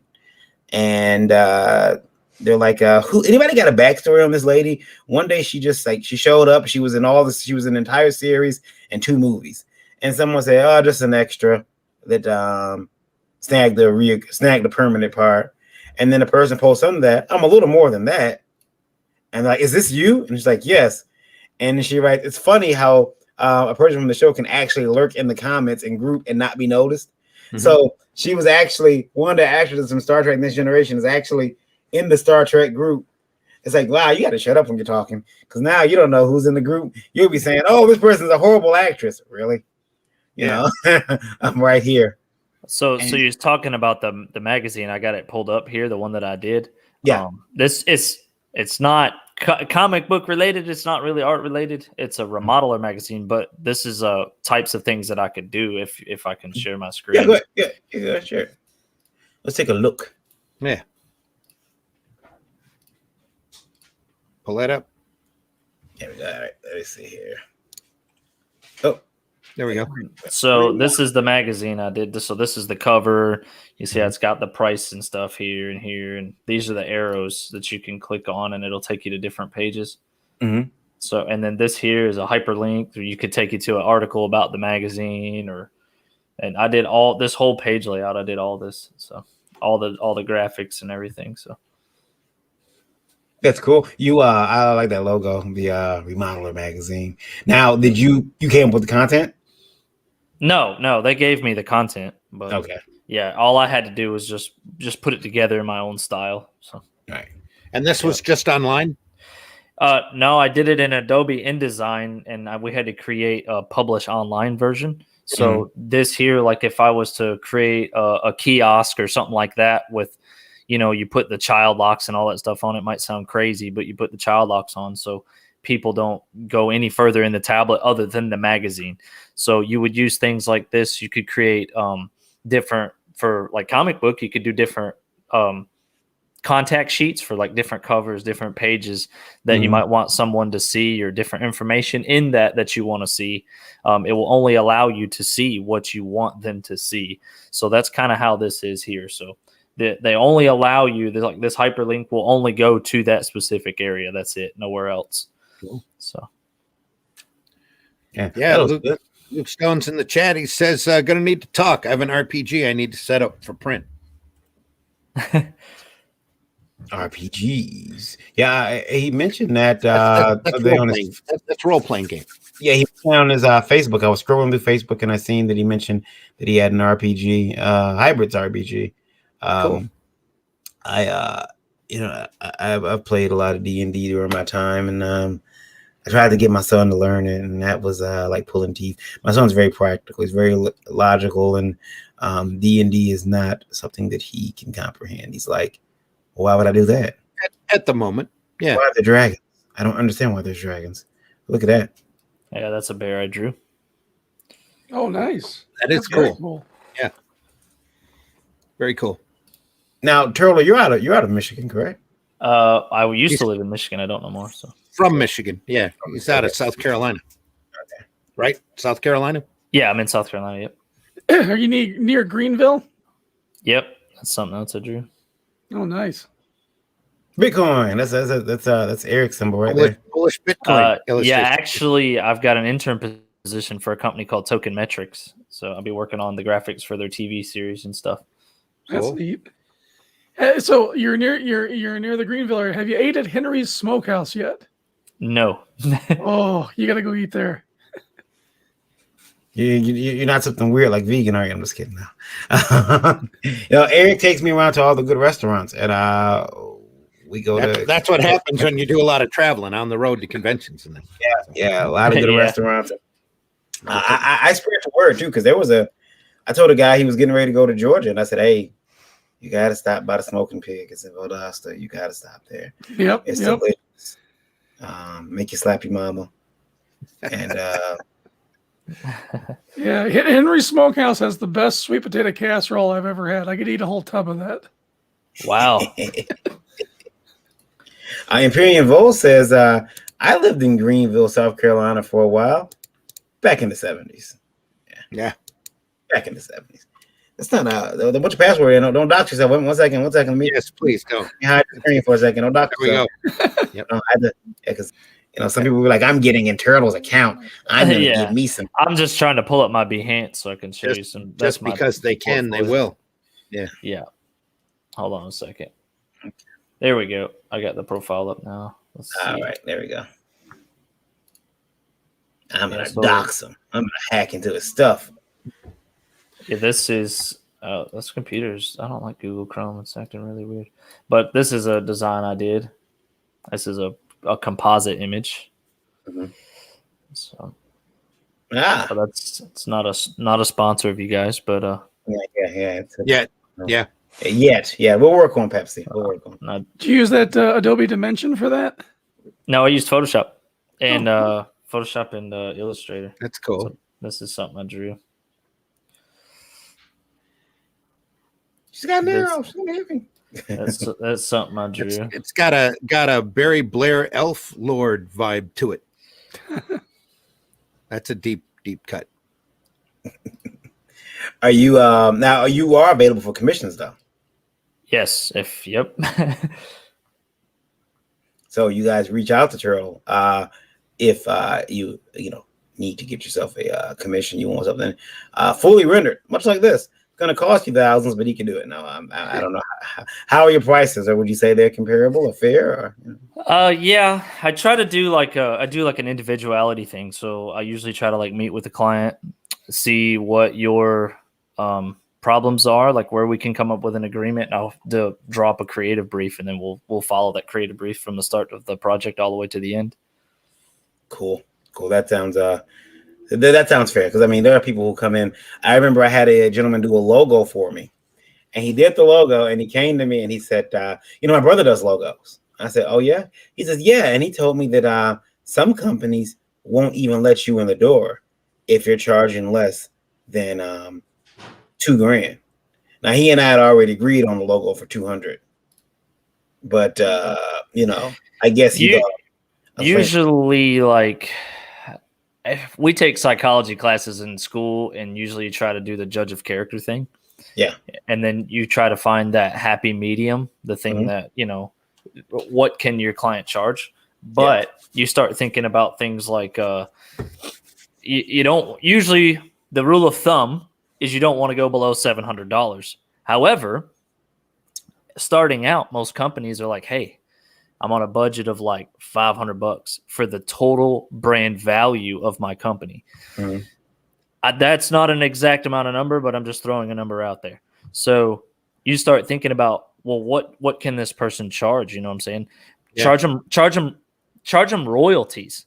Okay. Charge them a rate that's affordable, and then charge them a royalty every time that logo's used up to $1 amount. Then that's how you gain your full amount of your money. Yeah. Or you can just do it for exposure. I've done that. I've done that. Yeah. You know, I mean, Too much of that has happened in the comic business, especially lately. So, you know, if you do it for, if you do something like that for like exposure, though, you know, keep in mind that, you know, you got to pick the right people, because some people will never ever give you the credit you deserve, and they'll, you know, it'll all of a sudden it'll be theirs. I have no problem telling anybody that Eric Hudson create the Surge logo, because you know, I just couldn't crack it. You know, I tried a couple different designs. I went out to some other different avenues to see what people could get, and it looked, I don't know, Eric, did any of the ones I sent you, did any of those inspire you to create the one that you did? No, I had this idea in my head pretty early on when you mentioned it. Mhm. It just kind of popped in there. Sorry, I have to step out for a second. I'll be right back. Sure. And the ones that you sent me, those were all really well done logos, but they just weren't a magazine logo. And I see the same thing in comics. There's a lot of people who'll do logos for comics, but it'll be a good logo, but it's just not a comic logo. Right. And the best way I could explain that is it's just not, you know, when you have a comic sitting on a rack, when you have a magazine sitting on a shelf, you've got less than maybe 8 seconds of glancing to catch somebody's eye. Yeah. Now the logos that you had sent me, that would look good on a business card. That'd be good for somebody's, like, you know, my accounting firm. Those kinds of styles would be fine for that, because you have more time invested in seeing the brand. But for something that's, you know, you've got like a few seconds to be eye-catching, it needs to be big, bold, bright, and colorful, and easy to read, have a good silhouette. And that's what I went with the Surge logo here, where the letters are large, blocky, chunky, easy to read. And then I embedded the electricity of the Surge inside of it, keeping those inside of those big blocky letters so it stays easy to read, but adding more interest so it'll catch your eye and draw you in and bring you in a little bit further, and hopefully get you there long enough to where, oh, maybe I'll pick this up and look at it. Yeah. Yeah, exactly. Or you walk by it and you're like, what was that? Yeah. I thought about it, man, if I gotta if I, you know, if I could find, and I know the printer can do it, but how cool would it be to make that electricity inside of the electricity inside like shiny? How cool would that be? Yeah, you know, a UV coating on there. Yeah, that's actually the more affordable of all the little specialty things you can do is just a standard UV coating, and they could probably do that pretty easily, and it would be nice and shiny. Yeah. Love the way that came out, though. And, you know, again, you know, when people create logos, you at least give them the benefit of the doubt. You know, you tell everybody, listen, this person created the logo. I know it sounds like a lot of work, but it goes a long way in people wanting to work with you and feeling that even they didn't pay that much, they got a certain bang for their buck. You know, they got, you know, or at least for helping you. You know, you're putting their name out there, and people are coming to them, getting work. You know, that's. I mean, at least it wasn't you weren't going the route of, here's a cool font, let me just attach a generic Photoshop action to it, and oh, there it's done. Yeah, because that stuff just like sticks out like a sore thumb. Like, yeah, you got to add character where character, you know, should be. Like, oh, there's DeVault and Bevel and Bust. Not buying your crap. Yeah. Yeah, you know, I try to work on that, and I try to even when I do a logo, and if I use Photoshop's fonts, or, you know, use a font, I try to go in there and do something to the font, even if it's adding some scratches or adding some little details here and there that make it not. And that's what my driving force in creating that logo was for. The magazine's called Surge. I need it to say that it's surging. I need it to feel the meaning of the word there. Yeah. So that's what I tried to capture. Yeah, that's how I do. Like when I meet with different clients and stuff, I'm like, hey, where is your final output on this project? What do you want this to be? And you try to put all the meat and potatoes and all the ingredients together to make that. So that's like trying to cook, bake a cake. You don't bake a cake without eggs, right? Right. You got to make sure you have all the pieces, and so that's the important part. So yeah, all that is always outlined in a creative brief, which is a contract between me and the client, and it's protecting me and the client. I usually do 50% up front and 50% afterwards. At least I'm being paid for what I am doing, even if you don't like it. So yeah. Now, time is money. Time is valuable. Absolutely. Now, how long does it take you normally do a logo? It depends on the logo. Depends on the logo. I think I did. That's like asking how long does it take you to do a comic page? Well, yeah, but the thing is, because some people, there are people who think that this should be quick, it should be fast, and one of the reasons I've heard that people think that is, I had a guy, he told me, well, you could draw that quicker, can't you? And I said, well, not really. He said, well, I see artists get online all the time and say, hey, here's my 15-minute morning sketch, warm-up sketch. You realize this frame rate sped up, right? Yeah, but some people will take that. They'll say, here's my 15-minute warm-up sketch this morning. Those people are lying. Okay? Yeah, absolutely. Sometimes they're lying. It took me 15 minutes. No, you've been drawing that for an hour and a half since you woke up this morning. You're lying. That didn't take 15 minutes, I can tell. But they say that, and then people who aren't artists, I don't want to say creative, because I think everyone can be creative in their own way, but they aren't working creatives. They're normies. They think that this can happen very quickly. Mm-hmm. I mean, yeah, I'm not going to say that. I wouldn't say that's normies working in the industry, but they think that this can be done very quickly. So they don't understand when they tell Turtle, hey, I need a logo. And Turtle's like, okay, I'll get it to you. And then, 4 hours pass and they're like, what the fuck? Where's the logo? Yeah. I don't see it. Why isn't it ready yet? Hey, you said you were able to do one, or this other guy over here says he's able to do a logo in an hour. Well, first of all, he's lying, but go check out one of those hour logos and see what it looks like. Mm-hmm. Well, so here's what I do. On my website, I have a price list, right? So I do have a time frame and a window for each specific item that's labeled out on when you can expect that item. So you got 24 hours, 48 hours, 3 days, and I try to work with that client, communicate with that client if it's going to be outside that window based on the creative brief and the type of project that they want. You know what I'm saying?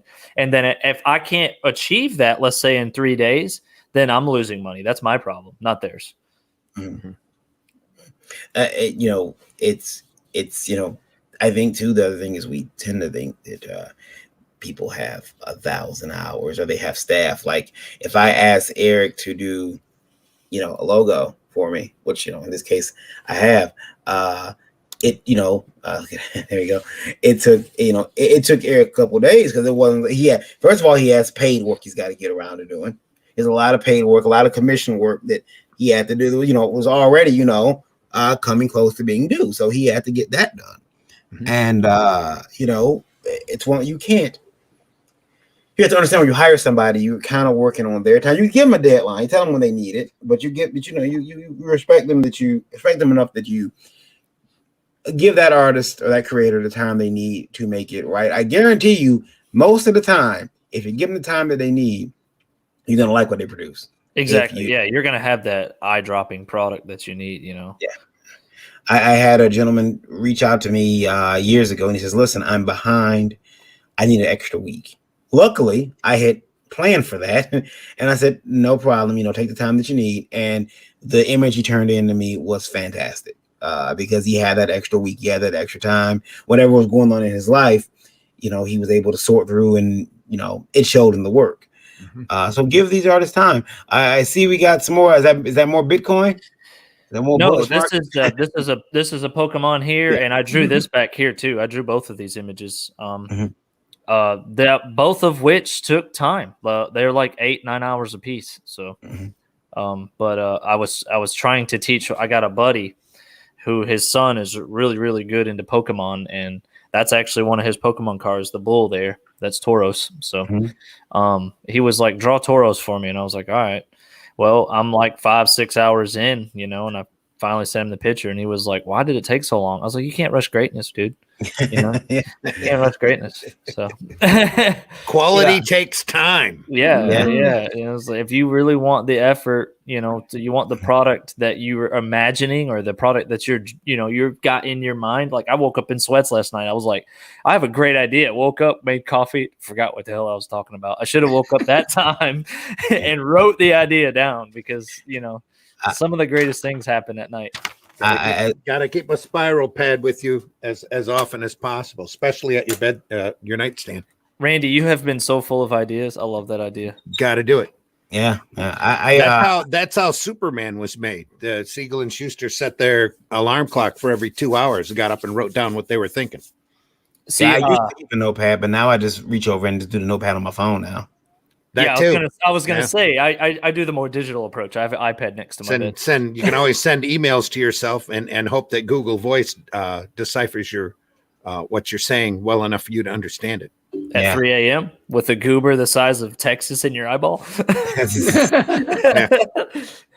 I've woken up and I'm like, okay, let me type this. I'll type it in and I'll save it. Sometimes I go back the next morning. I'm like, what the hell was I thinking? What? And go blah blah blah. What? How about what? I've had some great ideas overnight, and then woke up and realized that I must have been on NyQuil. Hey, like, you know what? Yeah, that NyQuil could have made you $1 million. Yeah, those 70s were really creative for a reason. Like, I always wake up like that with some crazy ideas. You get some of those Marvel comics, what Steve Gerber wrote or Don McGregor wrote. Those were artificially enhanced. Yeah, enhanced. Yeah, I'll be right back. That's a good word. Okay. But I think the hardest thing for me is trying to figure out how to market myself. You know, that's the hardest thing for any artist out there. Not only how to market yourself, where to market yourself. Everybody's out there looking for their particular niche. You know, there's something that they can be happy to excel in. Yeah. It does, and it takes a while. But, I mean, that's all right. I've been in the art game for years, so not as long as you guys have, but definitely a while. So I understand. It's like for me when I started, I got disenchanted with doing comics in the direct market. I went out and had my own apparel business for 4 or 5 years, and that kind of went south. And during that time, I started doing the newspaper. And while I was doing the newspaper, I always included an ad with my phone number in every copy of the paper. And I started getting commercial jobs like crazy. So I knew the paper was really effective. Yeah. Yep. You just got to go out there and look and keep plugging away at it. But see, that's the benefit though. Like, I don't think that we have, like in my area, I don't think we have a local newspaper or anything like that, like you had, you know. You might want to check around. You'd be amazed, especially if you have any type of campus around where you're at, college system. That a lot of these college towns all have alternative papers still. And if it's not, physical, then it'll be up online. Yeah.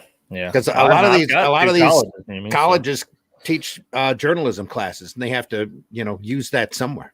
No, right, absolutely. Yeah. And every journalism class would probably take ads. I'm not sure how that's designed, but I would imagine that they would be looking. I mean, I'll throw an ad in there. I'll make one. I don't know why, but the font selection for the Surge reminds me of those Chicago greeting postcards. Yeah. Days, I hate when that happens. And he's talking about how we forget stuff. Tauros is one of my Pokemon back in my main team, Pokemon Blue, way back in the day.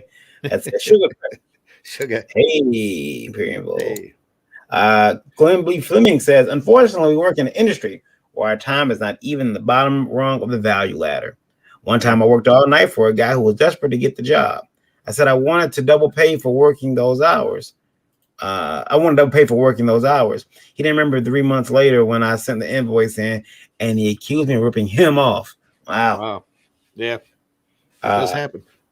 Interesting. And then Sadly, it happens. Comic Book Black Belt says Journalism class includes lessons in repeating what you've been told on Twitter. Yeah. Anymore, I'm sure. Yeah. Yeah. I don't, yeah. I feel like another good way. I started my YouTube channel, so I like doing videography and drawing and things like that. So, too.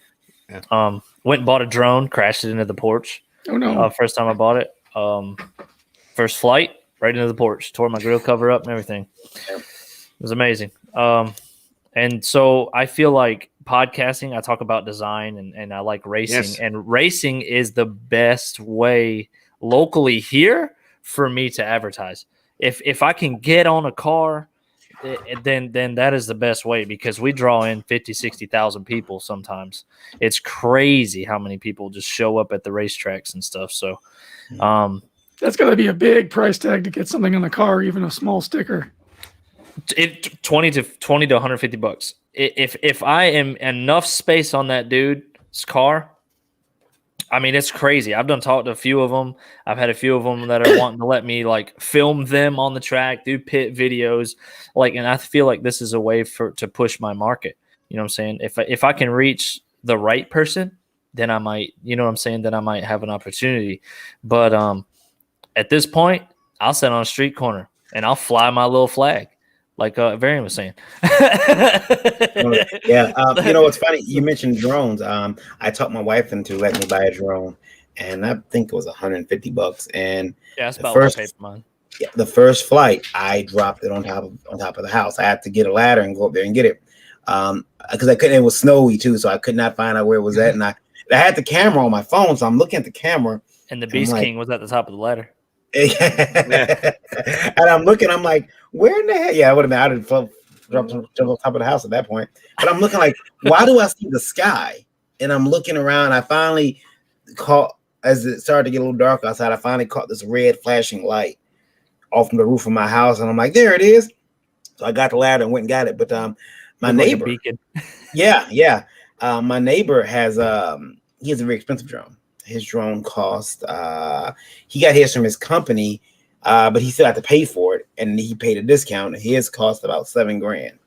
Wow. And his is nice, and he flies it outside sometimes. He's like, oh, let me show you a drone. Let me show you. And but his like a dick measuring contest. Oh yeah, it was it was my sharper image special.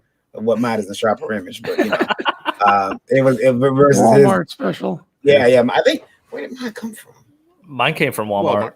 And it takes pretty good video. I just feel like I think it was more of like a, hey, let's get this and learn some shit. Yeah. Mine came from either Walmart or Best Buy. I can't remember, but I'll tell you this. His is much better than mine. Like his is stable. It goes in there. You can hear his. Better be much better than yours. Yeah. When his went by a tree, the branch, like the little small twigs flew off the tree. Whereas mine will get tangled up in the tree. His went through it. I'm like, wow. I got a buddy of mine who has one of those big expensive ones, and he runs a company that does housing inspections, and he uses it for roof inspections. Yeah. There was one guy that I know that does it for like when he's selling properties or whatever. He uses his to like survey the property and draw out like different areas. So one of the companies that I'm an investor in called Ag Eagle, and they specialize in producing drones for the marijuana industry for doing just that, surveying fields and lands and crops. So yeah, I do abandoned building videos. So I did two mills where I wish I would have had the drone. I didn't have the drone at first, but anyway, so that was kind of my like whole idea of buying it. You know what I'm saying? Just to see, like I could fly it, like get a good aerial shot real quick, because it only flies 10 minutes. So I've got to get in, get out, so before I lose it on the roof. Like very nice. I'd love to have one of the ones that has the goggles with it, so that it looks like you're actually flying. Yeah. VR? Yeah, doing it in VR. Yeah. Yep. Mine has the VR capability. So I laugh at these. I don't laugh. I kind of like, I feel bad for these guys who are driving these, $5,000 drones. Will Smith has a YouTube channel now, and he has a guy that does a drone, and they lost it. They lost the drone, and they're like going through the neighborhoods trying to find out where it went, and they can't find it. At the end of the video, Will Buzz buys the guy another, $10,000 drone, and they're laughing about it. And I'm like, how's that funny? Yeah. It's like it's funny because he can afford it. That's why. Yeah. It's like, and they're laughing just like another one. Come on. Yeah. You literally, I'm watching this YouTube video and you're literally slapping me in the face saying, "Oh yeah, I got $10,000 to just piss away." Yeah. It's like, why are you doing this? This hurts. Find the drone. Find it. Let me go find it. Yeah. Can you imagine that? Like, I wonder how many times we're gonna find back in the future. Like, you're doing some roof work, some guy, the roofer comes down. Sir, there's a drone on top of your house. They're all interconnected. I don't know why. If it registers that it's crashed, it doesn't send out GPS coordinates to your phone or something. Yeah, most of them do. The DJIs do. Yeah. Yeah, like, let me know where you are. And you got to go to some stranger. You got to knock on his door. Excuse me, sir. My drone's on top of your roof. Trying to get a look at my daughter. No. I swear, But that would be an awkward door. I was just flying by. Yeah. My neighbor, I'm not sure if he was telling you the truth or not, but he told me that he had to actually get a license for his. Some areas, some counties do like if they go a certain distance or they can do a certain like thing altitude, or whatever. You have to have his goes much higher than mine. His is a drone. Mine is a little RC helicopter. Mine's a looky-loo. A little looky-loo. I'm sure they want the fancier ones licensed anyway, so they can identify them if something they do something untoward. Well, you got to think about it this way. I don't know if you know. Like, hold on a second. Where the hell is my camera? Oh, it's over there on the tripod. That like the DSLR cameras and things that you film with, and also drones. That if they film past a certain film limit, they have to have restrictions on them. I don't know if you know this or not, but when you vlog or anything with a DSLR camera, they only film for 29 minutes and 51 seconds because they don't want you mass producing. Like if you were to go on like a Hollywood set or anything like that, like you're not using it for production purposes or things like that. You know what I'm saying? Yeah. So they put restrictions on the amount of time that you can film. So those drones probably film up to 2 to 3 hours of video time. And, you might have a flight time of like an hour or so or whatever. So. Yeah, my drones got like 7-8 minutes before it's like, I need to go to sleep. Let me down. Yeah, mine does too. Mine actually, like you have to calibrate it. So like when you turn it on, you have to spin the drone and get it to calibrate to the thing. Then you have to like flip the joysticks a certain way and get it to calibrate the GPS. And then after a certain time, the battery's like, yo, dude, I need to come back. Yeah. I like the follow option on mine. I turned it to follow. It's supposed to follow the controller like a dog. That doesn't really work. But mine don't either. Yeah. The other interesting thing is I'm waiting for them to put guns on it. Listen, video games promised me the drones would be chasing me and shooting by now, and they aren't. I'm upset about that. Sci-Fi told me they would be shooting missiles at me and trying to apprehend. Look at that thing. See, that's supposed to have like 3 semi-automatic guns on there. 1 up top, 2 at the bottom. Drones home security. Eric, where can you be found, sir? I can be found at Dreaded Dinosaur Man on all the social medias. And this Friday, I am launching Dreaded Dinosaur Man on the Tapas app. Friday at 7:30 p.m. I'm going to bring that up. Moving on over to Tapas. I'm going to be posting on both Webtoon and Tapas. Tapas is going to be fun because I got a Tapas. And look at that. It's a much better presentation than what Webtoon gives you as far as I'm concerned, with making it look like a professional comic to read. Anyway, so that, it's going to drop at 7:30 p.m. Every Friday for the next 8 weeks to get Tapas users all caught up on the episodes. So that gives me a good buffer to start bringing in new episodes. So I think it's going to be a good place. And I'm curious to see how fast the audience grows. I've already got 5 subscribers and I haven't even launched yet. So it's got a really good users forum as well. And so I've been chatting and chiming in on a lot of forum questions and stuff that I can. So please check me out over there, especially if you're already a user on there. I'd love to have you subscribe and read through the comic. And and then I'll be here next Monday for It Came from Webtoon, which might get a name change. It might become Webtoon and Tapas. We'll see how it goes. And we'll be sitting down with Jose Garcia because he did some work for them, and he's going to give us a little bit of behind the scenes action on what it was like to do work for hire for Webtoon. And that'll be Monday, 9 p.m. Here on Indie Volt. And in the meantime, you go over to Tapas and sign up. Sign up on Tapas. Sign up on Webtoon. Sign up to both of them. That way you get double Dinosaur Man action. The cover art I did especially for the Tapas page because it had a special section for a comic and book cover. I was going to ask that. Cool. Yeah. If you click on it, it should. I think it might bring that up, bring it up bigger because that was a lot of fun to put together. No, it doesn't bring it up bigger for me. But, yeah, it might do it on the phone. It may do it on the phone. Ah, well. Looks good though. I like that, the full comic book cover. You're gonna have to make that a card or something. Mm-hmm. Maybe. We'll get you to do it. Dinosaur Man, go over and check it out on Tapas and Webtoon. Turtle, where can you be found, sir? I can be found on Facebook, Instagram at Rival Turtle, and on Twitter at Turtle Rival. Also on my podcast is on every Saturday from 7 to 8, and every Monday from 2 to 3. Live on Podbean at Turtle Rival. Talks with Turtle, excuse me. And then I go on iHeartRadio, Apple Podcasts, and Spotify. I'm on all of those. And you can find me on YouTube at Turtles Adventures. Sugar Chris, it's time for me to get a drone to help make Variant's dreams come true. Good stuff. Comics here says, "Hail the panel, hail." Good. Jake says, late, but you made it. Says, yep. But the fact that I'm here is good stuff.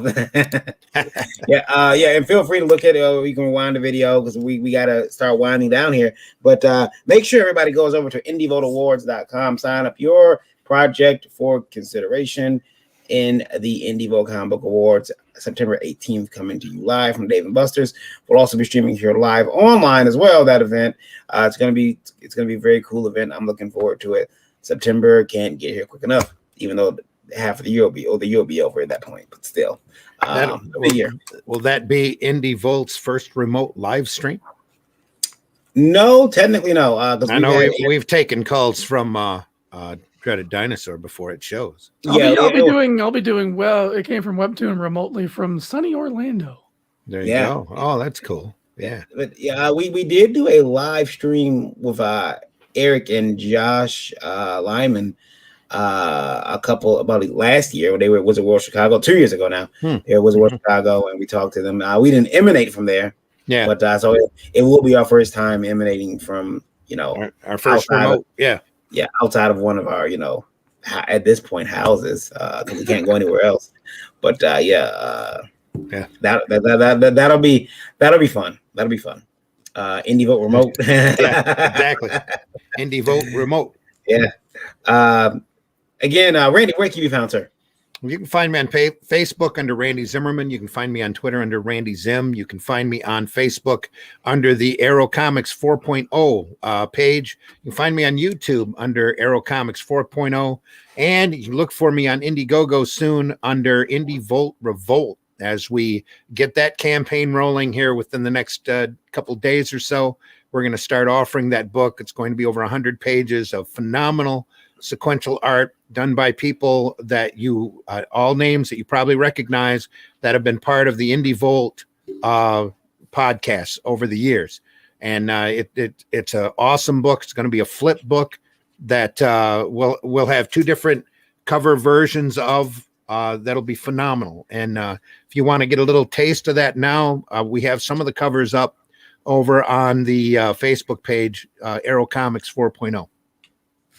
So, and other than that, I will be back Sunday morning at 9 a.m. I'm looking, start looking for hosts for that or co-hosts, I should say, for the Sunday Funnies, as we talk about the more lighthearted and more whimsical side of comics. Try to have a more lighter discussion there, though sometimes the conversation seems to wander. And this week, we will probably have a bunch of us just sitting around talking about the comics that we love. So, and then again, we'll be back Tuesday night at 9 p.m. for the live wire broadcast. And then once again, next Thursday morning at 9 a.m. for the Breakfast Buzz. And all of those times are Eastern Standard Time. And don't forget, everybody, to turn your clocks forward on Saturday. So, yeah. Or else you're going to miss an hour of the Sunday Funnies on Sunday. Also, if you want to send in your questions and you can do so by emailing us at indievote@indievote.com. Include IndieVote and live in the subject, and please keep those emails 90 words or less. I'll put them on a nice little card and we'll read them and make fun of them. If you want to join the current 72,988 people listening, you can do so by downloading IndieVote Radio on Google Play. You have an iPhone, down the Streamer app and listen to IndieVote Radio there. We're also available on Amazon. We're also available on Amazon Alexa, as well as you can check out the URL indievote.com. There's a music player at the bottom of the page, toward the bottom of the page. There is a music player there that will allow you to tune in live to IndieVote Radio and make requests for songs. What's the big country today? Right now, we are big in Portugal. Awesome. Marvi. And also IndieVote TV on Roku and Roku-enabled devices. Check that out. Get yourself some of that lovely IndieVote TV. It is our streaming network available on Roku, and it is containing beautiful independent movies, some music videos, as well as some independent wrestling. And there's some series coming there very soon. Some original IndieVote series that you can't see anywhere else. It will be there. I'm excited to talk about those in the coming weeks. And that's pretty much it. I'm Barry Grant. Find me on Twitter at KYD_V. I will be Varian Grant, WhenWeRiot.com, LastCallComics.com, LEDG.us, as well as of course, here on IndieVote. Coming soon to a Funko Pop box near you. Oh yeah. They got to get the hat right though. They got to color the hat brown. They do. I believe Meredith made that for me. I appreciated that. Make sure. They send a couple of prototypes out. We'll get it. Yeah. They'll get it right eventually. Yeah. Make sure that you are keeping your ears open for the Surge magazine when it goes live on sale. You can pick that up and it will be shipped to you. It's gonna be affordable. It's gonna be great. It's gonna change how indie comics are viewed forever. Thank you guys for watching. Keep making good comics. Keep your eyes open for Revolt. Should be out anytime now. Yep. Up on Indiegogo. Remember, guys. Randy always says in the mortal words of Jack Kirby, Kid, comics will break your heart. We will see you guys back here. I'll see you back here. Randy will see you back here Sunday, and then I'll see you back here Sunday for special issue. Remember, guys, try to leave the industry a little better than you found it. We're out of here. See you later. Pick up after yourself. Stay healthy, everybody. See ya. Okay.